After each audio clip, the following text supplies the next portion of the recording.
And we are live. What's up, ladies and gentlemen? Ryan Kostrowski here. This is the DFS 5-pack here on April 2nd.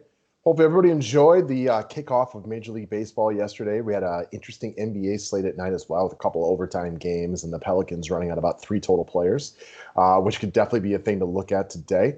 Never hesitate to click that thumbs up button. We now got weekly memberships available, and let's start talking about this slate, guys.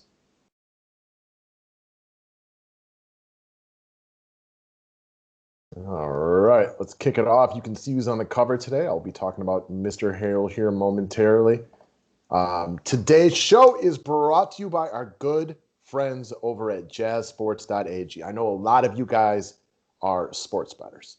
If you want to try out a new site, we've had a lot of good work with these guys over here, same-day payouts, wonderful customer service. If you sign up today and use the promo code 5pack, if you make that initial deposit, you can get a free DFS 5-pack membership. If you're ready to rock some baseball, we are here to help. You can get both sports with this one.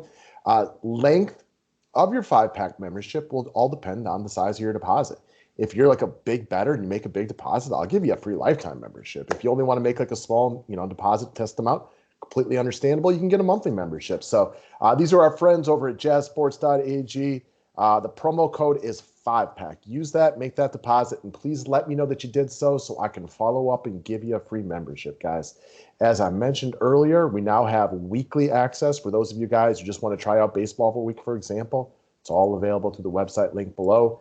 Subscribe to the station if you're new to it, and let's move into our plays of the day. So let's start out with the cash lock.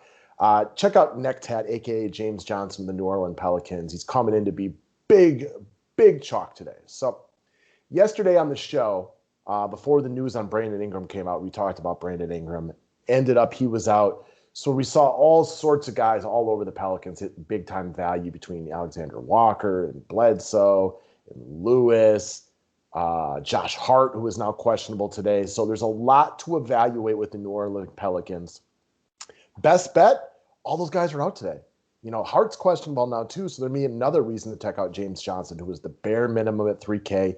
Currently projected to be like damn near like 100% owned. So he's relatively game script proof too. So let's just say that these two teams that meet up, both of them having played overtimes last night, Atlanta playing 2 of them. Let's just say one of these teams is just dead in the water today. And they're playing like just awful and this game gets lopsided. Johnson is still going to see his minutes in this situation. If this game's competitive, Johnson's still going to see his minutes, assuming that like Zion and BI don't start playing today. So look at James Johnson at 3K. Going to be real big chalk today. Take the free square and move on. Unless all of a sudden Zion and Lonzo and Ingram are all in there, which we just don't expect. All right, next up, today's cover boy, Montrezl Harrell. We got the Lakers taking on the Sacramento Kings today. Harrell's got his price bumped down to $6,600.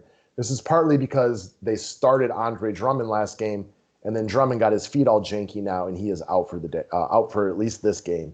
I don't know how long he's going to be out for, but he ain't playing tonight. So look for Harrell to take back over. Marc Gasol will probably start this game, but just assume Montrezl Harrell is going to be rolling again after that. This is a great matchup for him against the Kings. We talked about my boy Pirtle the other day, just balling against the Kings. They give up nice points to the center position. This kind of up and down pace is good for Harrell. I like the narrative that with Drummond out, he wants to reinsert himself as a center right here.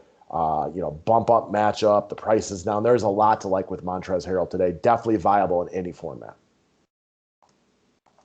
Next up, let's talk about the original OG Anunoby right here. So you got a desperate Raptors team. Are they dead in the water? Maybe. This season might have just gotten away with them. Being away from home all year might have just taken a toll on them. We got no Kyle Lowry. We all know Norman Powell is off in Portland. OG has played really good basketball for a while now. That's 7 straight games of 32.75 DK points or more. This is a plus matchup with the Golden State Warriors. The price point's more than fair. The positions are weird because there's no reason you should be center eligible. You should be eligible at the small and the power forward, but it is what it is. Very interested right here. With no Kyle Lowry, a lot of the Raptors in play. Basically, everybody that's in their starting lineup is worth taking a look at, but with the way that he's played recently, he's very consistent without Norman Powell in the lineup. Takes a lot of three-pointers, plays good defense.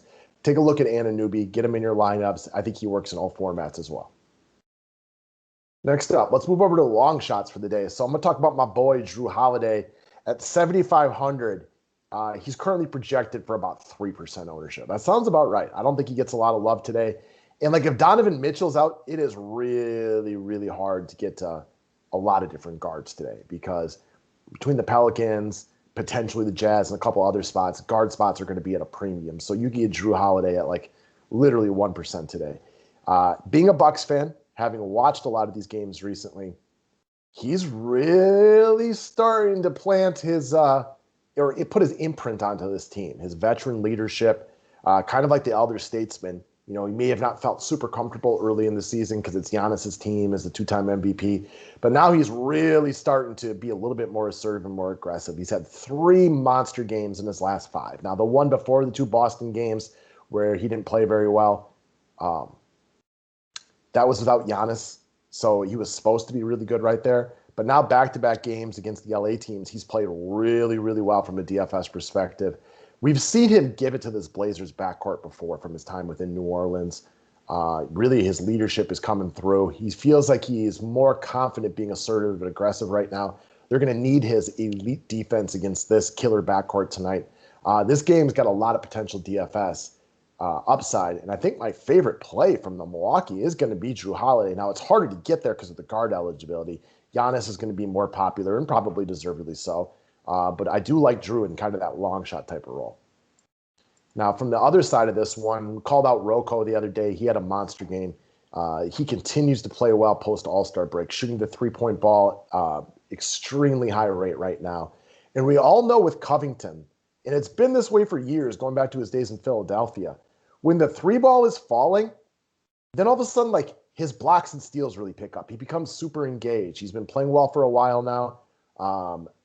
Because of a couple of injuries, like with no PJ Tucker tonight and potentially no Bobby Portis, I think it even matches up as a better, more needed spot for Robert Covington right here, knowing how the Bucks defend big men and everything like that.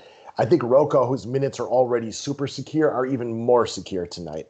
The Bucks also run a very specific defensive philosophy that makes them clog the paint, really try to D up on the likes of Damian Lillard and CJ McCollum. Covington should get some wide open 3-point attempts tonight. Don't be surprised if this guy hits 4 or more 3-pointers tonight. And don't be surprised if he takes maybe 10 of them and is just wide open on a variety of them. The Bucks' deficiencies defensively mostly extend out to the 3-point line. Most of what Covington does is shoot wide open 3-pointers today. So he should have a good game right here. Doesn't mean he'll make them. Doesn't mean he will. He falls into the long shot category because he goes underappreciated from an ownership perspective. But I like him tonight, and I don't mind a mini Blazers-Bucks stack in this game because I think they got a variety of guys who come in lower owned than they should on this one. For a game that's got a lot of DFS potential in 2 games, 2 teams that need wins as well. So that's what we got today, guys. Baseball information is already out. Best of luck today. Weekly memberships available on the website. Let's get after it tonight, and best of luck.